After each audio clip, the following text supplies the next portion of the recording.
हे दोघं निघाले होते बाहेर. दावणी पण मागं लागली म्हणे मला यायचं, तर ते तिला घेऊन गेले.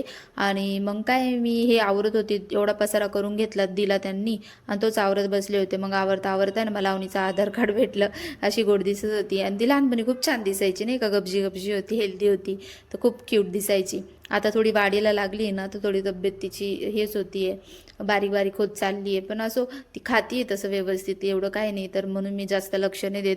मग आता घर आवरायला घेतलं होतं, पसारा झाला होता, तर ते ब्लँकेट घेऊन झोपले होते. ते ब्लँकेटच गडे वगैरे करून ठेवलं आणि थोडं साफसफाई केली, झाडू मारला. म्हटलं तोंड धुवा, असा जोरात मला इथं दरवाजा लागला होता. लय हसायला आलं होतं मला. बरं झालं कोण नव्हतं, हिचे पप्पा असेच लय हसत बसले असते.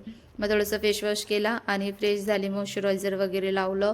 केस विंचरले, 2-1 दिवस होऊन जातात, पण मला केस विंचरायला भेटत नाही लवकर, मी कोंब करत नाही, लक्षच राहत नाही माझं माझ्या स्वतःकडे, सगळं अवनीकडे लक्ष राहतं तिच्या आवरण्यामध्येच. मग थोडंसं फ्रेश होऊन घेतलं. आता नेमकी आज मूड झाला होता फ्रेश व्हायचा आणि मी बॉर्डर पेन्सिल लावायला घेतली, तर तिचं टोक पूर्ण अवनीने तोडून टाकलेलं, लागत पण नव्हती ती. मग तिला दिलं फेकाटून आणि वेस्लिंगच लावून घेतली. असंच होतं कधी पण, असं थोडासा मूड झाला का फ्रेश व्हायचा, काही ना काही लोचा होतो आणि मग मूड जातो सगळा. असं असो मग घेतलं आवरून वगैरे, केस विंचरून घेतले. आता हे बाहेर गेले होते, मला काय करमत पण नव्हतं, पण तिला जास्त वेळ मी सोडत नाही ना, नेहमी दोघीच जणी राहतो.